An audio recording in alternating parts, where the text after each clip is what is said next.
Okay, so today we're going to be talking about Civ 7 and whether you should buy it or not.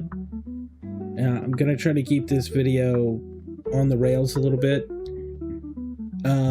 If you don't know by now, I've got links in the description below to where you can get on our Discord and talk, and you know, we're trying to make a community that cares about these things. So as far as Civ 7 goes, this is the thing.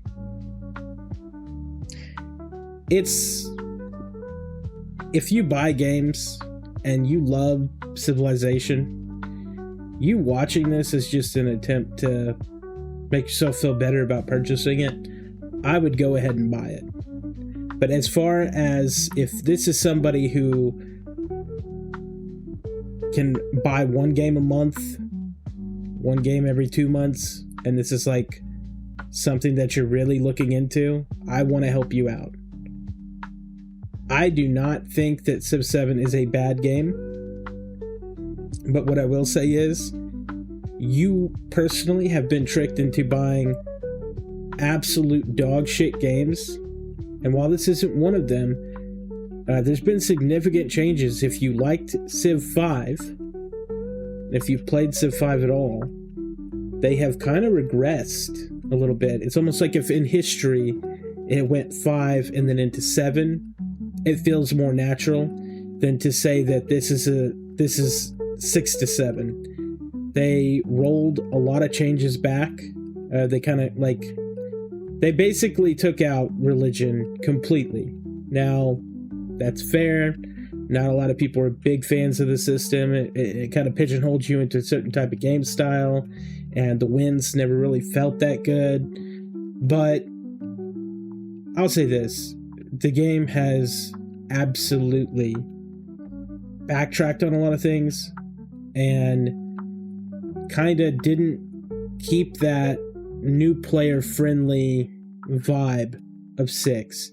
In 6, I knew I could confidently recommend that game to anyone, even if they've never played Civ, or even a game like that, and they could pretty much play it, learn it, and even if they weren't good at it, they could have fun with it. Civ 6 was an extremely fun game. It was wacky, the characters were funny.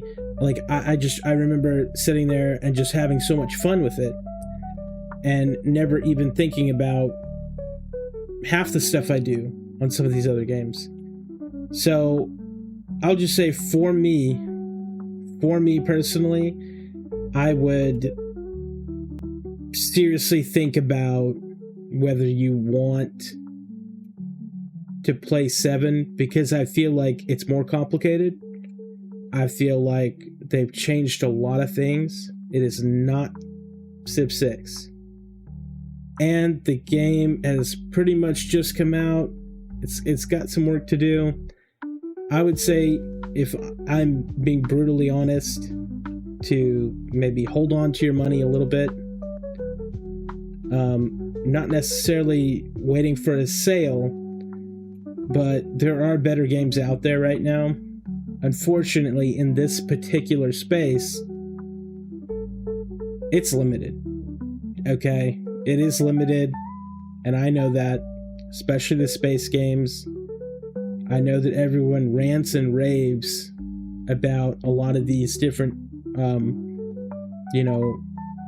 turn-based RTS, like they're the greatest thing that's ever made. But, like, I'm just gonna be real. When I was younger and I was playing Civ 2, and I thought about, man, in the future they could do all these things, it'd be so cool. We're not really there yet. Even though all these engines have come out, all these things have come out to allow less dev time, and especially if you're a studio that has purpose-built their own engine for their games, I just kind of feel like we are farther away from where I thought we'd be, and it's not impressive, and it's not a good thing, and I'm not fucking around with these studios anymore. I kind of feel like they're taking our money and they're kind of like spitting on us, because they know that we're going to buy it, and they don't really care how their perceived like relationship is. You got to realize, like, some of the people who made this game that really cared about it are gone, no longer at the studio. They're either dead or moved on or whatever. Okay? And the people that they're replaced with don't necessarily care about the games the way that we do. You know, because we haven't gone anywhere. We're still here playing these games that we played when we were younger. That went, you know, like reading the fucking, you know, case on the way home. And it is sad at the state that we're in. But as I said, Civ 7, not a bad game. It's rough. It's very rough. They had a lot of odd choices. They moved away from their distinct, you know, Civ 6 gave them this unique look and this unique style that was unique to them. They didn't look like all the other games. They weren't trying to be like all the other games. And it gave them this kind of, like, you could just, you know, one screenshot and you knew exactly what someone was playing. And I personally liked it. I know that some people didn't. They don't like the cartoony. But I'll tell you what pisses me off more than, like, oh, I'm a grown man, I don't want to play a cartoon game. I'll tell you what pisses me off more is all this junk, shovelware bullshit with this hyper-realism. Like, bro, it's ass.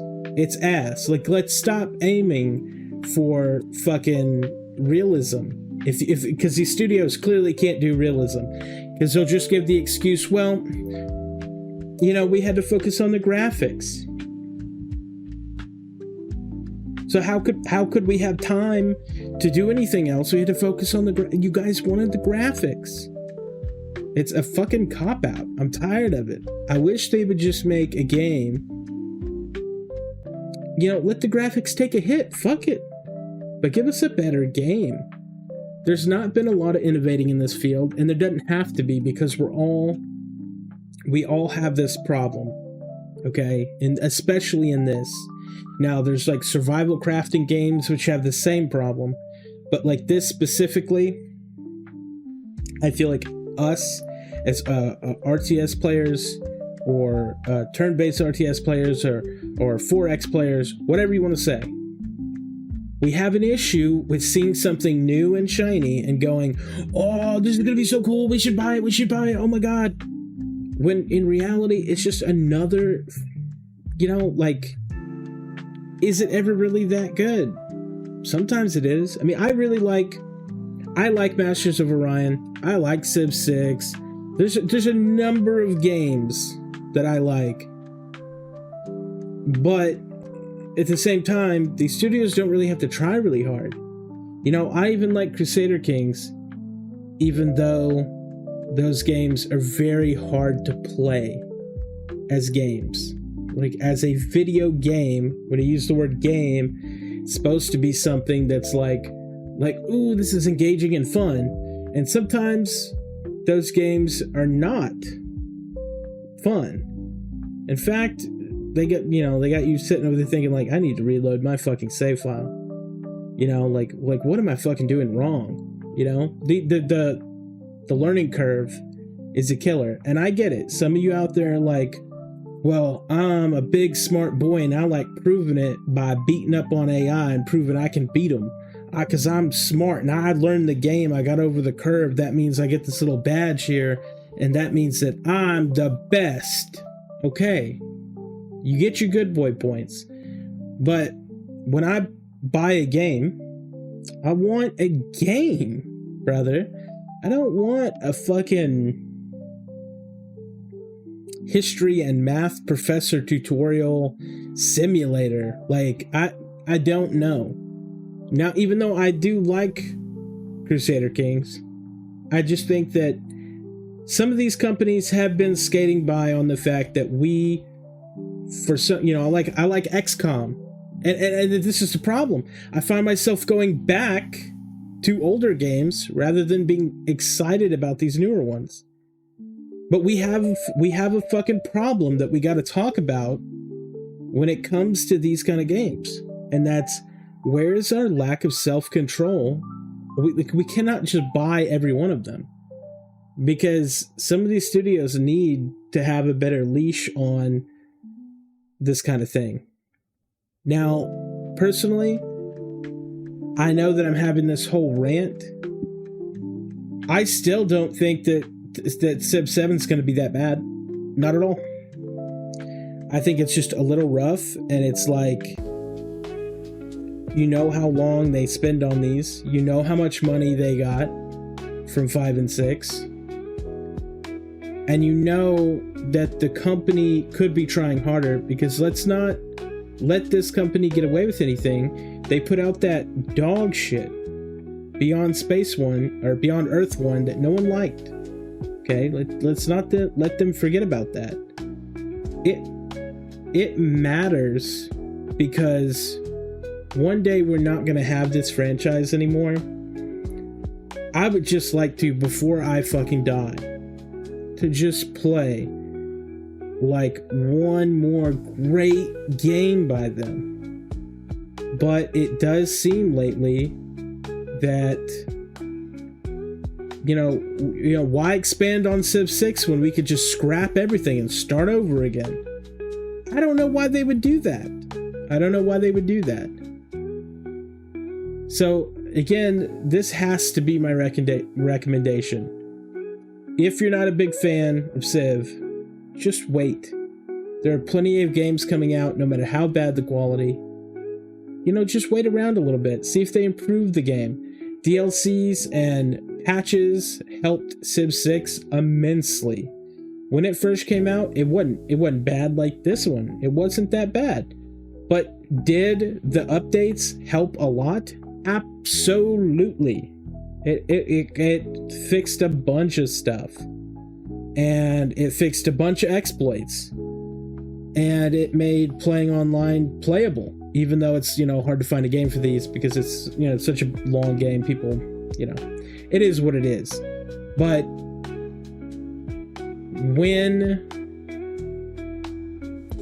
the games get so mathed out that you can't play online, it's nice that the company does come in and like kind of do something. And the DLCs brought like new game modes, new maps, new you know, map types, game mode types, different things. I think where I'm at personally is that Civ 7 is not a bad game. If you love the franchise, buy it. If you do not, there are I wouldn't say easier games to get into, but I will say it's weird to me that they picked 7 to redo the game again, because we already had that big shock of 6. So, but that's where I'm at with it. I'd give it currently 6 out of 10. 6 out of 10. I don't know what to expect from it. I think overall it'll get up to an 8 in my mind, but I just got to give it some time. I think definitely excited about other releases, but you know, we'll see. I've got my links down below where you can join the Discord and you can talk about stuff. We're trying to make a community, and if you're interested in that sort of thing, yo, do the do.